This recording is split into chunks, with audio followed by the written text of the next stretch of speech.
늘푸른교회 성도님들 이렇게 또 만나 뵙게 돼서 반갑습니다. 근데 제가 이번에 한 3번째 오는 것 같은데 올 때마다 저는 새로워요. 여러분은 저를 기억할지 모르겠지만 저는 이렇게 스캔을 쫙 하면 아시는 분이 한 2명 정도 계시고 한 4명 정도 계신 것 같네요. 한나는요? 한나 너무 고마워. 이렇게 앞에 딱 섰는데 다들 째려보고 너만 웃고 있다. 예, 설교자를 째려보는 습관 고치시고 웃어주세요. 특별히 저 가뜩이나 긴장했는데 여러분들이 이렇게 집중해서 너무 보시면 긴장을 더 하게 됩니다. 설교하기 전에 2가지 양해를 좀 구하려 그래요. 이 이사야서 41장은 사실은 이사야 선지자가 이스라엘 백성들에게 전하는 말입니다. 그런데 오늘 제가 이 말씀을 전할 때는 사실은 이사야 선지자가 이스라엘 백성들에게 말씀을 전하기 전에 하나님께서 이사야 선지자한테 먼저 나타납니다. 그리고 이사야 선지자에게 이 말씀을 먼저 전해줍니다. 그래서 저는 이 말씀을 묵상할 때 하나님께서 이사야 선지자에게 나타난 그 시대, 그 시간을 중점적으로 그 비유로 이 메시지를 좀 해석해 보았기 때문에 여러분들이 예전에 들었던 트래디셔널 메시지도 옳습니다. 맞습니다. 그것을 부인하는 게 아니라 맞고요. 그렇지만 오늘은 제가 다른 좀 앵글로 이 말씀을 해석해 보려고 합니다. 그리고 또 하나는 제가 도입부에 제 과거에 사역했던 교회에 대한 얘기를 할 겁니다. 근데 제 입장에서 그리고 설교 시간 때문에 짧게 도용한 거기 때문에 다른 많은 부분들이 있어요. 그렇기 때문에 너무 이렇게 오해하지 마시고 들어주시지 않으셨으면 좋겠습니다. 제가 이 말씀을 드리는 이유는 제 아내가 꼭 이 얘기를 하래요. 오해할까봐. 그래서 이렇게 말씀을 드립니다. 말씀을 받기 전에 잠시 기도함으로 하나님께 나아가도록 하겠습니다. 오늘 말씀을 통해 임하실 하나님을 갈망합니다. 하나님께서 이 자리에 함께하여 주시고 주님 연약하고 완악한 저를 주님의 사랑과 은혜로 감싸주시고 오롯이 주님의 사랑과 은혜의 말씀만 전하게 하여 주시고 하나님께서 이 모든 성도님들의 마음을 위로하여 주시고 격려하여 주시옵소서. 이 시간 우리 주 예수 그리스도의 이름으로 간절히 기도했사옵나이다. 아멘. 오늘 말씀을 통해 한 3가지 정도를 알아보려고 그래요. 이사야 선지자가 처했던 상황은 어땠을까? 41장뿐만이 아니라 이사야 선지자가 살았던 그 시대, 그리고 이사야 선지자라는 사람에게 이 말씀이 전해졌고 이 말씀이 이스라엘 백성들에게 전해졌습니다. 그러면 이스라엘 백성들에게 이 말씀을 전하는 이사야 선지자의 삶은 어땠을까 좀 고민해 보려고 합니다. 그리고 이사야 선지자가 이렇게 살았는데 말씀을 계속해서 전하고 살았는데 어떻게 매일매일 매 순간순간 하나님을 포기하지 않고 이 소명을 포기하지 않고 살았는지 한 2가지에 대해서 생각해 보도록 하겠습니다. 2014년도는 저한테 굉장히 소중한 해. 여러분에게도 한 해가 굉장히 소중한 해들이 있잖아요. 지난 수요일 날에 결혼하신 분 손 번쩍. 손 번쩍. 손을 너무 소심하게 중요하지 않으세요? 손 번쩍. 네. 너무 행복하시죠? 2019년을 어떻게 잊겠어요? 그죠? 사랑하는 사람을 만나고 연애하는 것도 굉장히 중요하지만 그 사람과 결혼한다는 것 굉장히 중요합니다. 사실은 2014년은 결혼한 해 아닙니다. 결혼은 2004년에 했고요. 2004년에 신학대학원을 시작하고 저의 꿈과 목표는 목사가 되는 것이었죠. 목사가 돼서 한 교회를 담임하고 사역하는 것이 저의 꿈이었습니다. 2014년에 드디어 목사 안수를 받게 됐어요. 환영합니다, 형제님. 네, 다음부터는 좀 일찍 다니시고. 네.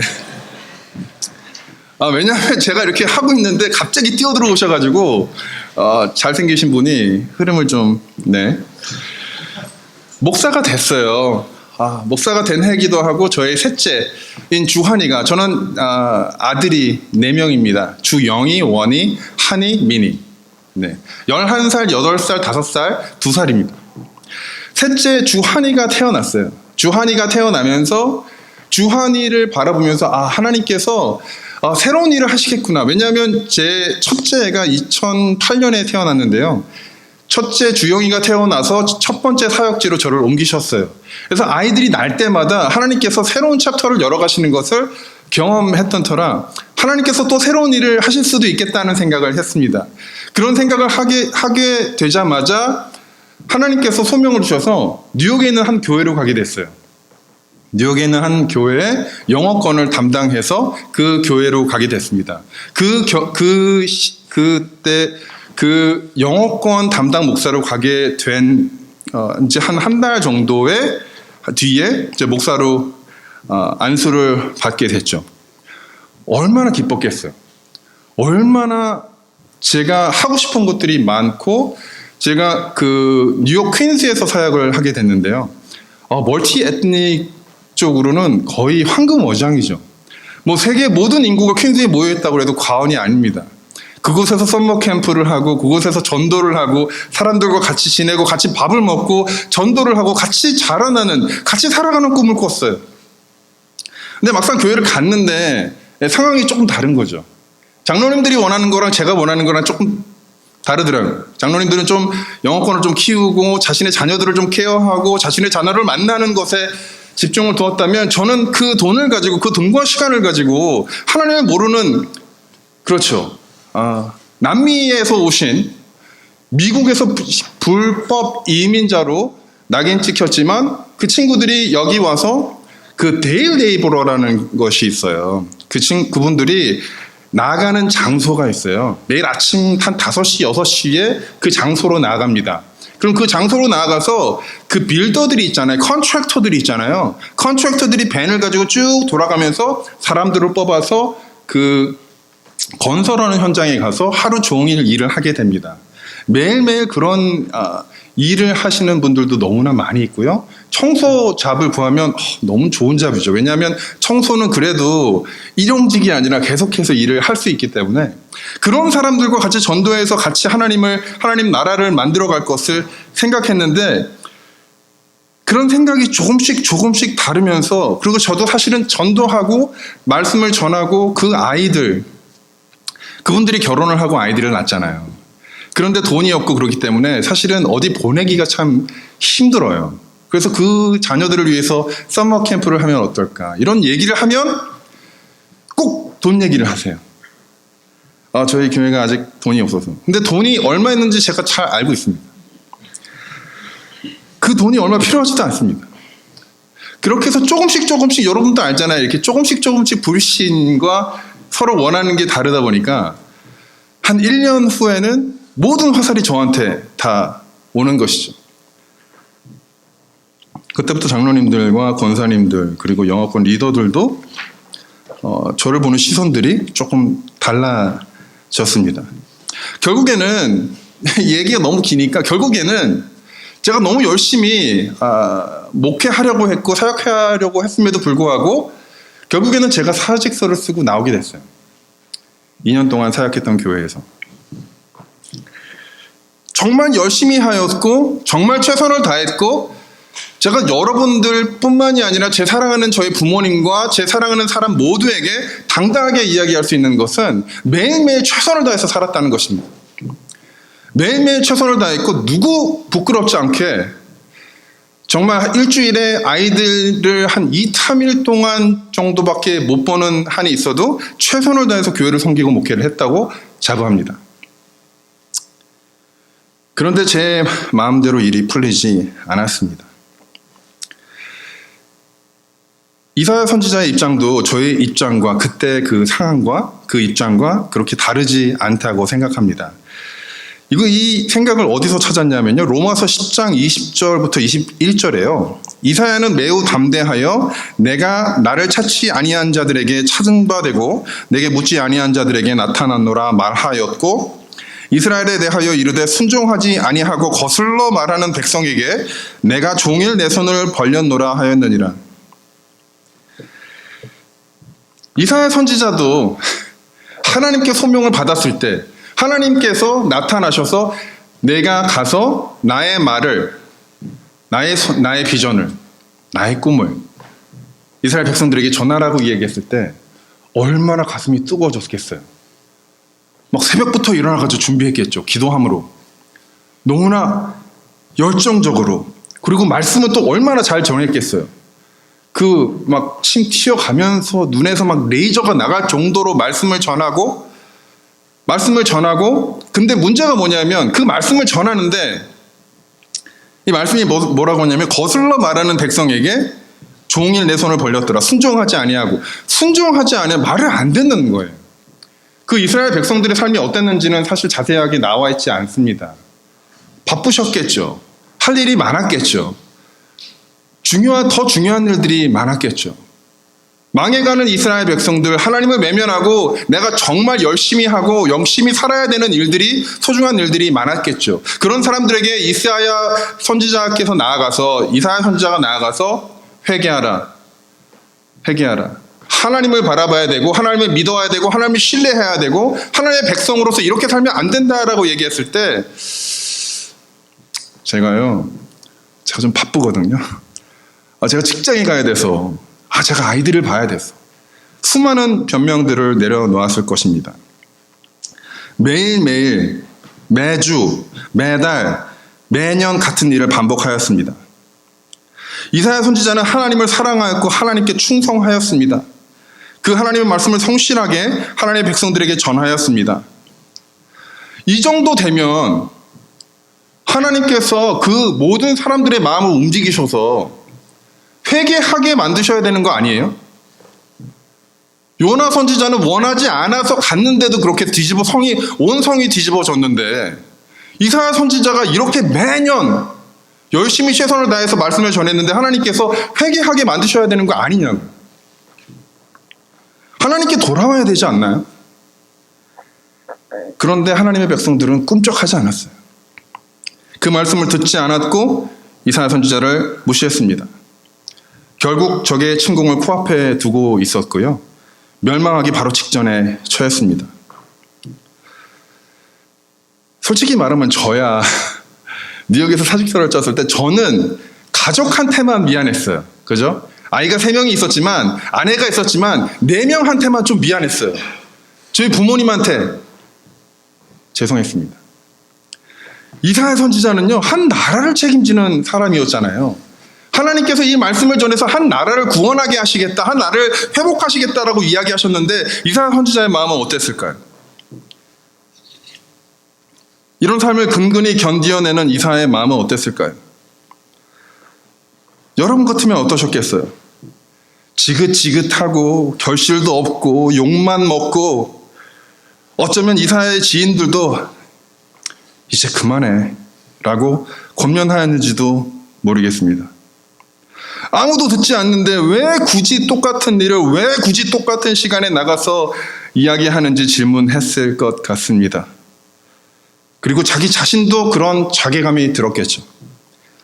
왜 내가 오늘 일어나서 그들에게 나아가야 하는지, 왜 나를 무시하고 내 얘기를 듣지도 않는데 그 사람들에게 나아가야 하는지, 무시하는 사람들에게 왜 또 나아가서 똑같은 이야기를 해야 하는지. 그때마다 이사야 선지자는 그만두고 싶었겠죠. 하나님, 이건 아닌 것 같아요. 최선을 다했잖아요. 제가 뉴욕 교회를 나왔을 때 그런 마음이었습니다. 하나님, 제가 2년 동안, 아니 신학대학원부터 지금까지 포기한 게 얼마고, 돈과 시간과 사랑과 제가 좋아하는 것, 제가 원하는 것 다 포기하고 지금 여기까지 왔는데 하나님, 이 정도 되면 그래도 교회에서 쫓겨나기는 않게 만들어 주셔야 되는 거 아니에요? 라고 제가 질문했습니다. 이사야 선지자의 마음도 달랐을까요? 하나님, 제가 이렇게 하나님께 헌신하고 순종했으면 하나님께서 이 사람 마음들을 동요시켜서, 하나님 예전에 그러신 적 있으시잖아요. 구원하신 적 있으시잖아요. 하나님 믿지도 않는 사람들을 하나님 구원하신 적이 있는데 왜 지금 이 사람들은 하나님을 무시하고 내 말을 듣지 않고 회개하지 않는 것일까요? 하나님, 저 그만하고 싶어요.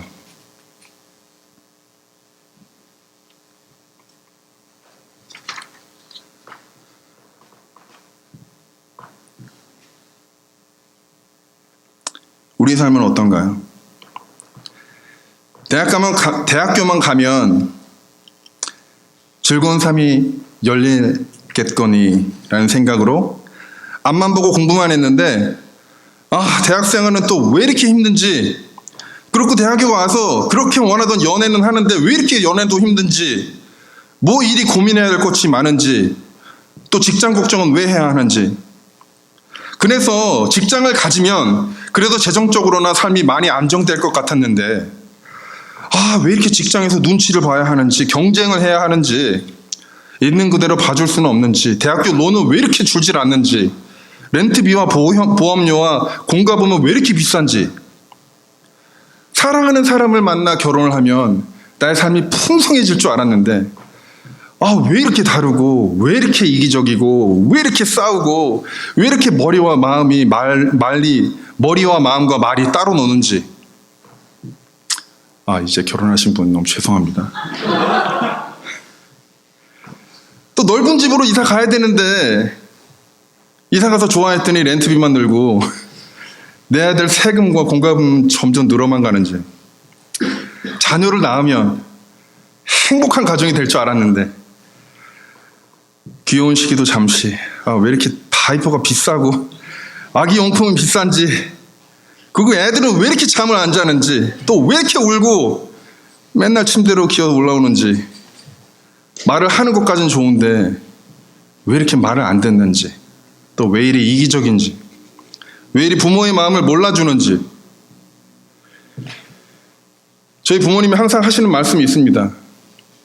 너를 잘 키우고, 너를 대학을 보내고, 너를 결혼을 시키고, 잘 먹고 잘 살려고 그랬는데 너는 왜 나한테 자꾸 전화해서 용돈을 달려고 그래?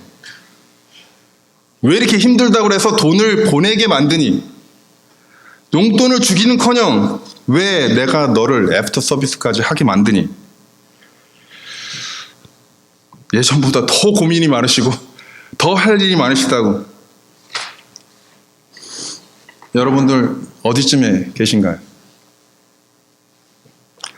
여러분들이 타협할 수도 있었지만, 포기할 수도 있었지만, 지금까지 신앙과 믿음을 타협하지 않으시고 포기하지 않으시고 이곳까지 오신 여러분들을 축복하고 응원합니다. 제가 예전에는 사실은 무서운 놀이기구 그런 거 되게 좋아했거든요. 근데 무서운 놀이기구를 되게 좋아했는데 나이가 들다 보니까 무서운 놀이기구를 사실은 굉장히 타기 힘들고 막 오바이트가 쏠리고 되게 어렵더라고요. 근데 제가 얘기했잖아요. 제 아들들이 11살, 8살, 5살, 이렇게 3살, 아직 2살이죠. 미안해요. 2살인데 아직 뭐 2살짜리는 못하지만 아이들이 이제 그 놀이공원에 가면 아이들이 타자고 그래요. 같이 타야 되고, 또 나이가 어린 5살짜리는 제가 같이 타야만 돼요. 근데 너무 힘든 거예요. 근데 제가 무섭고 오바이트가 쏠리고 그럼에도 불구하고 제가 그 기구를 탈 수 있는 건 왜죠? 끝나니까. 한 번 타고 끝나니까 그 시간에 제가 버틸 수 있는 거죠. 제가 오바이트가 쏠리지만, 어지럽지만 이건 끝나. 올라갈 때가 있고 내려갈 때가 있죠. 근데 허수가 있죠. 계속 타야 된다는 거. 그게 허수인데, 어쨌든 저희가 힘든 일들을 버틸 수 있는 이유는요, 그 힘든 일이 언젠가는 끝날 것이라는 게 보이면 저희는 버티기 되게 쉬워요.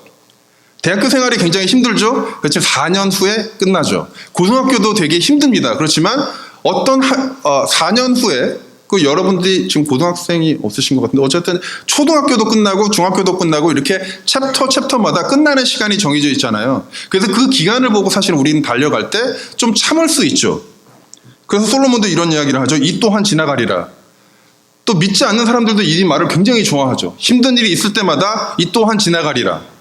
근데 문제는 뭐냐면 이 또한 지나가지 않으면, 매일매일 지나가는데 이런 삶이 끊이지 않으면, 어려운 일이 있는데 어려운 일들이 계속 일어나면, 어려운 일에서 빠져나오지 못한다면, 매일매일 변하지 않는다면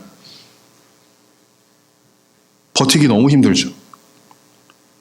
이사야 선지자가 그런 상황이었던 것 같아요. 매일매일 일어나서 매일매일 말씀을 전하는데 이게 언제 끝날지 모르는 거예요. 하나님께서는 계속 비전으로 말씀을 보여주시는데 이 말씀을 전하긴 전하는데 반응이 없는 거예요. 여러분들처럼. 제가 말씀을 전하는데 그냥 멀뚱멀뚱 계속 쳐다보시잖아요. 너무 긴장돼요. 이분들이 듣고는 계신 건지. 차라리 좋으시면 괜찮아요. 차라리 좋으시면 저분이 피곤하시구나. 하나님이 함께 하셔서 위로를 해주시는구나. 쉼을 주시는구나. 근데 멍 때리고 계시면 제가 왜 나를 째려보실까? 미워하시나?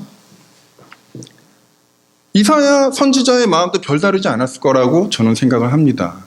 매일매일 살아가는데 그게 변하지 않는 것이에요. 직장인들이 힘든 게 그런 것이잖아요. 매일매일 직장에 가는데 변하는 게 없어요. 새로운 게 별로 없어요. 하루가 지나가고 한 주가 지나가고 한 해가 지나가도 기대했던 일이 일어나지 않는 겁니다. 이사야 선지자는 타협하고 싶고 포기하고 싶었지만 버텼죠. 어떻게 매일매일 버텼을까요? 첫 번째 이유, 요한복음 12장 41절에 인용된 이사야의 말씀에서 이유를 제가 좀 찾을 수 있었는데요. 제가 읽어드릴게요. 요한복음 12장 40절부터 41절.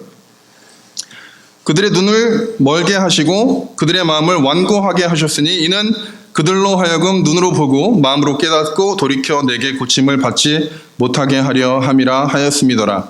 이사야에게 이렇게 말한 것은 주의 영광을 보고 주를 가리켜 말한 것이라. 아멘.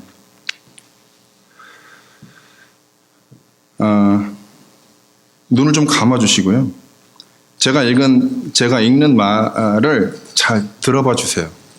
마치 하나님이 여러분들에게 이야기하시는 것처럼 들어봤으면 좋겠습니다. 또 눈 감고 주무시지 마시고.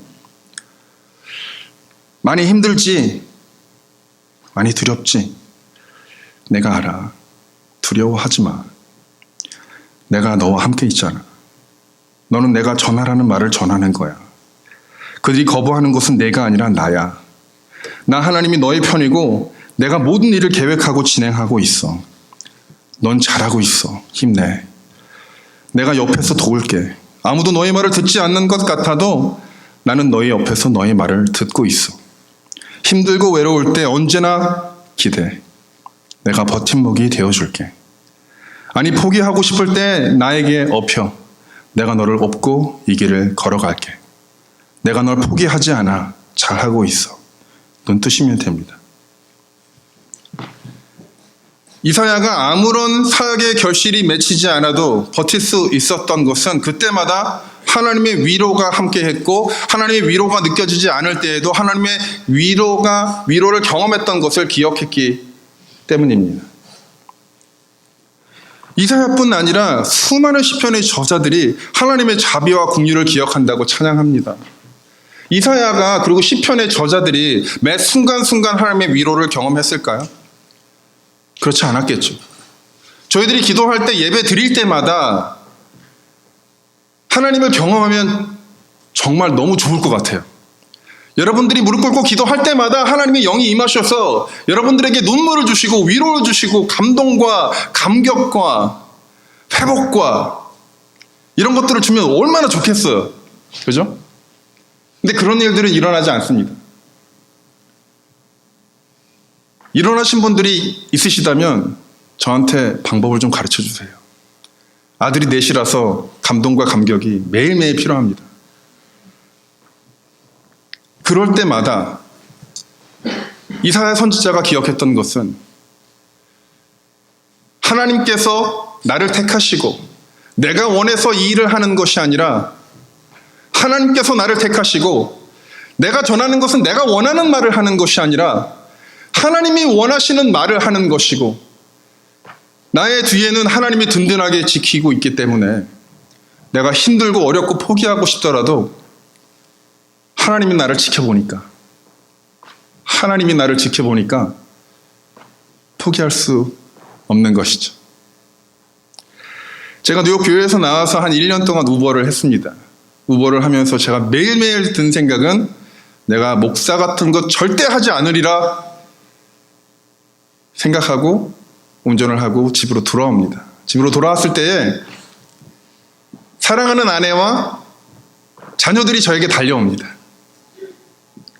그때마다 저의 마음이 녹으면서 이것은 내가 원해서 한 것이 아니었지. 내가 원해서 목사가 되고 내가 원해서 말씀을 전하고 내가 원해서 한 것이 아니라 하나님이 나를 부르셨지. 내가 원하고 원하지 않아서 한 것이 아니라 하나님이 나를 부르셨기 때문에 포기하지는 말아야겠다.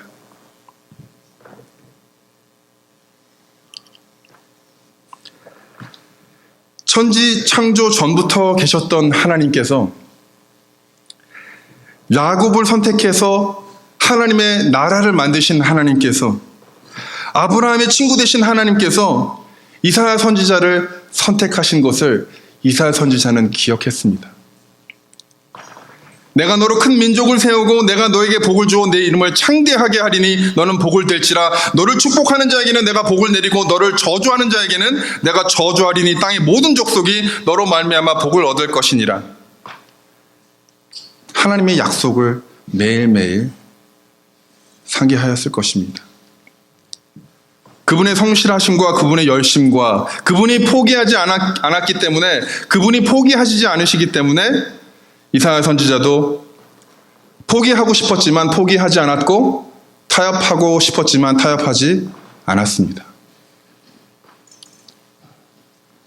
두 번째 이유, 제가 제일 싫어하는 말이 있어요. 물론 거짓말도 싫어합니다. 그렇지만 밥 한 번 먹어요. 이 말 굉장히 싫어합니다. 한 번도 지킨 사람이 없어요. 목사님 밥 한 번 먹어요. 전화해서 밥 먹자고 그러는 사람이 없어요. 제가 맨날 전화해서 저번에 형제님 밥 한 번 먹자고 그랬는데 목사님 근데 제가 바빠가지고요.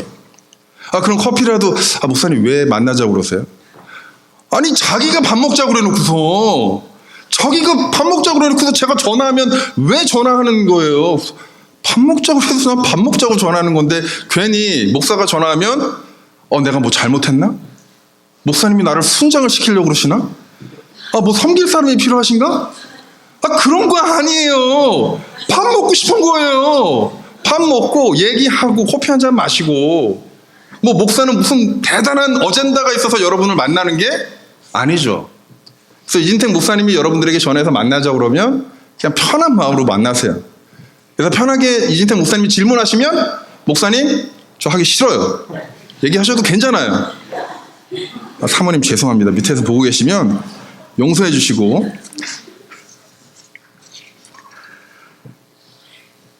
이런 허무한 약속들을 우리는 너무나 많이 접합니다. 매일매일 살아가면서 허무한 말들, 허무한 약속들을 저희들은 매일매일 접하기 때문에 사실은 하나님의 약속이라고 우리한테 전해졌을 때에도 우리 마음에 그런 질문이 있어요. 하나님의 약속이 정말 이루어질까?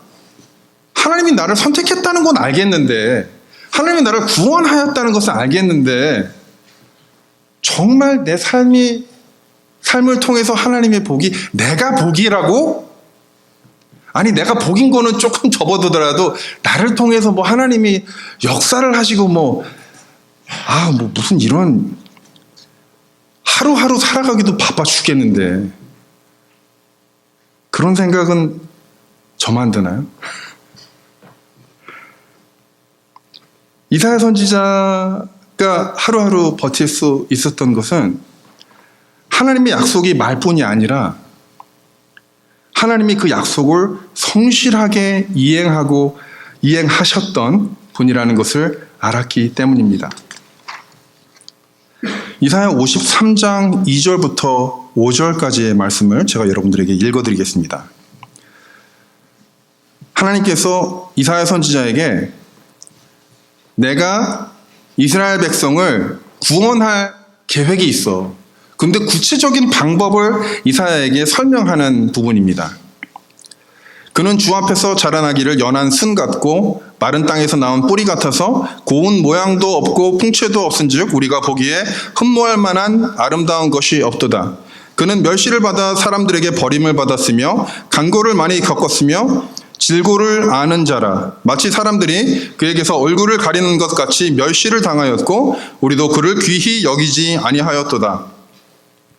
그는 실로 우리의 질고를 지고 우리의 슬픔을 당하였거늘 우리는 생각하기를 그는 징벌을 받아 하나님께 맞으며 고난을 당한다 하였노라. 그가 찔림은 우리의 허물 때문이요 그가 상함은 우리의 죄악 때문이라. 그가 징계를 받음으로 우리는 평화를 누리고 그가 채찍을 맞음으로 우리는 나음을 받았노라.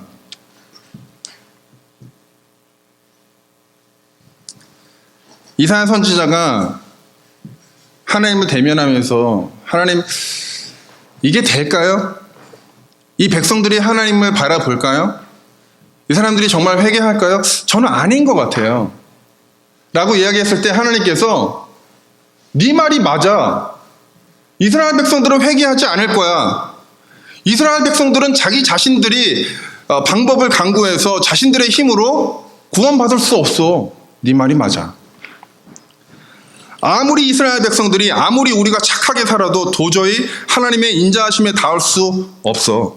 아무리 겸손하게 살아도 도저히 하나님의 낮아짐을 모방할 수 없어.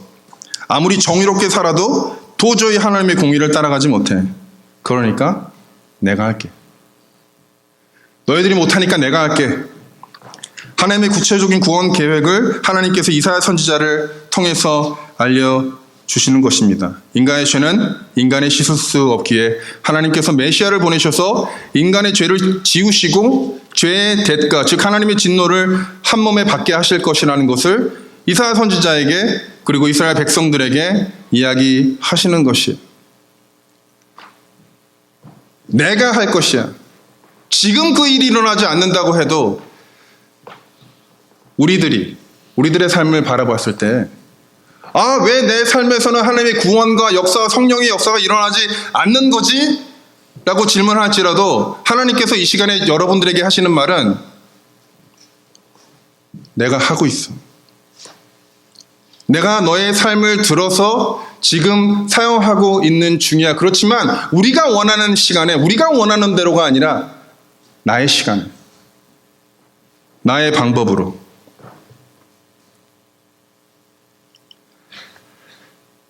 제가 3년 전에 우버와 리프트를 하면서 수많은 상처들이 생각이 났습니다. 그리고 그 수많은 상처 때문에 한없이 우울하게 되었을 때, 그리고 저의 수많은 허물들이 저를 한없이 주눅들게 만들었을 때, 수많은 실수들이 저를 한없이 가치 없게 만들었을 때, 수많은 사람들의 평가가 저 자신을 가치 없는 상품으로 만들었을 때, 이 세상에서 제가 혼자라고 생각되었을 때, 그래서 어깨를 떨어뜨리고 눈물을 흘릴 수밖에 없었을 때 불렀던 찬양이 있어요. 이 타이밍에 찬양팀이 나와야 되는 타이밍입니다. 찬양팀은 나와주시고, 그때 불렀던 찬양이 있어요. 단 모엔 목사님의 God will make the way, God will make the way라는 찬양을 계속 들었어요. 그 찬양을 듣는다고 저의 삶이 풀리지 않았어요. 그 찬양을 듣고 눈물로 기도한다고 해서 직장이 나타나지 않았어요. 근데 그 찬양을 불렀을 때에 하나님께서 저를 만나주시고 내가 너와 함께 하고 있어. 나의 시간에 나의 방법으로 너의 삶을 사용할 거야 라고 이야기하셨습니다. 이 찬양을 같이 부른 후에 제가 그 다음에 같이 기도하고 설교 마치도록 하겠습니다. 같이 일어나서 찬양할까요? 사랑하는 늘 푸른 교회 성도 여러분, 요한계시록 21장 4절에 이런 말이 있습니다. 모든 눈물을 그 눈에서 닦아주시니 다시는 사망이 없고 애통하는 것이나 곡하는 것이나 아픈 것이 다시 있지 아니하리니 처음 것들이 다 지나갔음이로라. 하나님 아버지께서요, 여러분들이 힘들어 하시는 것을 보시면서 얼마나 마음이 아프실까. 저의 자녀가 아프고 힘들어 할 때, 물론 저의 자녀들도 아프고 힘들겠지만 저도 마음이 찢어집니다. 차라리 내가 아팠다면, 차라리 내가 넘어졌다면.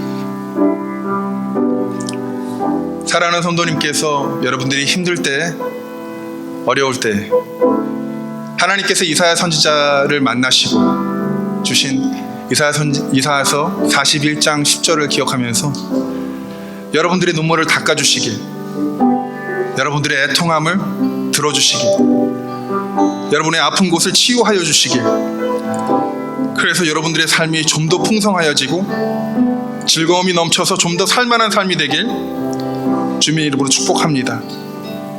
이사야를 택하시고 하나님의 말씀으로 그를 감동케 하시고 그의 삶을 통해 하나님의 사랑과 열심을 이스라엘 백성들에게 전하게 하신 주님, 오늘 그 말씀을 통해 하나님을 바라봅니다. 우리들의 삶을 주님께 올려드리오니 그 안에서 우리를 만나주시고 위로하시고 격려하여 주시옵소서.